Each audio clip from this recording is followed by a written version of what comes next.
what's up? It's raining cats and dogs, and what a perfect weather to just cozily sleep. I know, right? So, you might be wondering what I'm doing right now. I'm just like sitting at home chilling. So, I thought I would talk about the books that I read recently. I read The Good Girl's Guide to Murder series by Holly Jackson. Guys, trust me, I can talk about these books forever, and these were so good. The first book in the series is A Good Girl's Guide to Murder. So all the three books, they were really fast paced, and I read all the three of them within a week. So imagine how fast paced they must have been. And the writing style is also so good, the way she has organized everything, the plot, everything is so good. Hats off to the author, Holly Jackson. I'm like gonna sit and read every single book that she has ever written. So yeah, so talking about this book deals about or talks about the case that was closed 5 years ago. So a schoolgirl, Andy Bell, is getting murdered by her boyfriend, Sal Singh. So that's what the police says, that's what everybody says. So Pip, she's living in this town called Little Kilton, and that's where everything is happening. So living in the same town, she was so consumed by this murder, and for her final year's school project, she is investigating this Andy Bell case. And this book talks about how she's investigating the case, how she's finding who did what.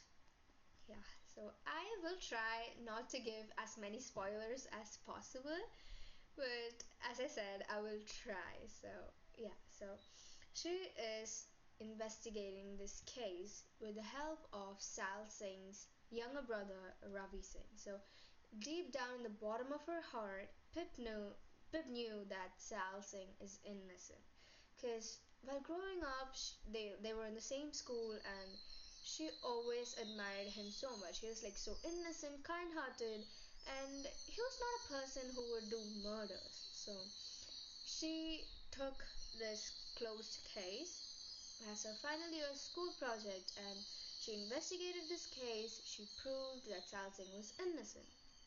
And while investigating this case with Sal Singh's younger brother Ravi Singh, they both uncovered a lot of dark secrets about their town. They found that there were like murderers living in their own town, and they uncovers who that was, and they hands them over to the police. Blah blah blah, a lot of stuff happens, and she successfully investigated this case and found out who did what. And that investigation, she records everything and she publishes it as a podcast. And this is the name of her podcast, A Good Girl's Guide to Murder. So that's where this title comes from. So season 1 of her podcast is the Antibel case. And after investigating this case, she was like literally so into the case that she even forgot to take care of herself. She forgot that she had like academics to do, a lot of blah blah blah. She was like so affected by the case, and she was like, no, I'm not gonna investigate any more cases. But that's when the second story comes. Her best friend's brother goes missing, and now she's in like her best friend is in real need of her help, so she can't deny it, right? So she says yes, and she is finding out her best friend's missing brother. Her best friend is Connor, and his brother's name is Jamie. So this is Jamie's missing case.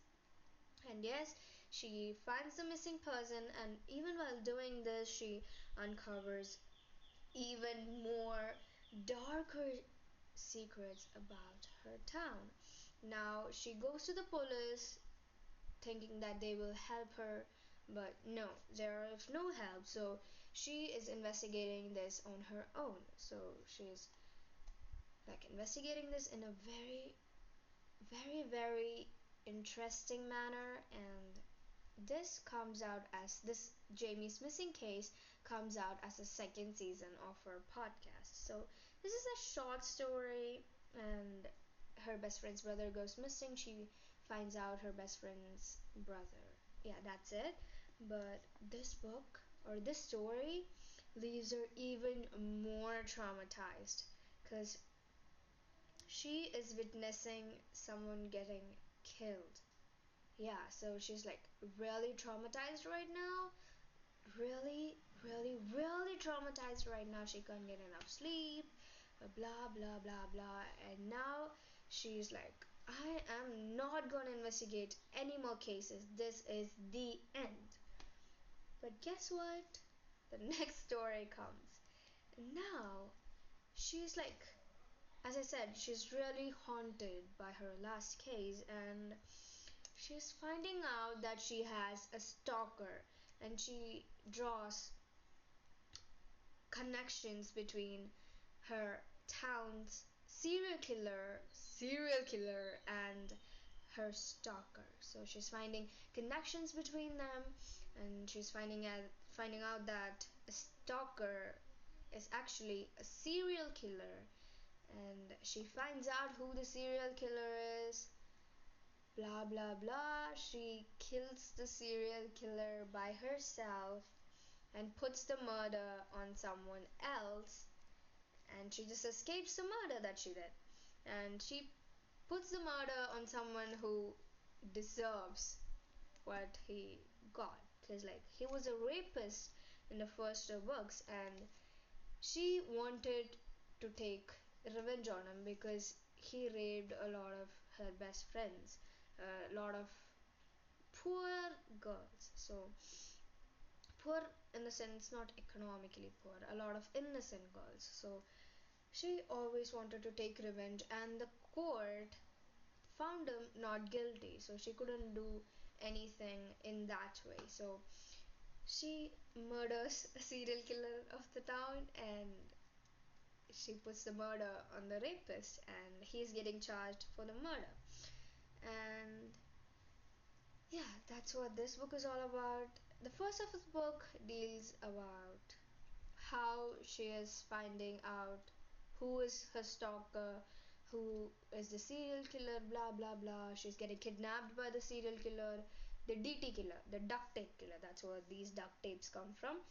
And she is like a brave, intelligent girl, right? So she's escaping from the murderer, the serial killer, and she is killing the serial killer herself, and she is covering up the murder. So in all these three books, Pip is portrayed as a very intelligent, brave girl. She indeed is, and there's a little bit of romance that is coming in all the three books. It's Pip and Ravi, Sal Singh's younger brother Ravi Singh. Yes, Pip and Ravi get together. My god, their romance is so so cute. They're like a cute little couple, the detective couple, and yeah, all the books have got a really happy ending. And if I could reread them again right now, I would sit and reread them again. I'm actually planning on rereading them again, but I've got my exams coming up, but I'll see about it. But yeah, so if you are ever getting a chance to read these books, please go ahead and read them. Please go ahead and read them. They are so good, and you'll know what I'm talking about once you read them. So this was like a book review kind of a thing, and this is my first time vlogging, and this not my first time vlogging. I've vlogged a lot of stuff, but I've not really posted any of them. I think hopefully I'm going to post this on YouTube. So if you guys enjoyed this, please let me know in the comments so that I can come up with another book review or like any other vlogs. So I read this book, I Too Had a Love Story by Ravinder Singh recently. Just like day before yesterday, like within a stretch, I pulled an all-nighter and read this book. It was so good too.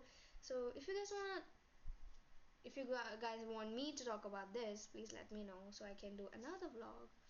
So until then, bye bye, take care.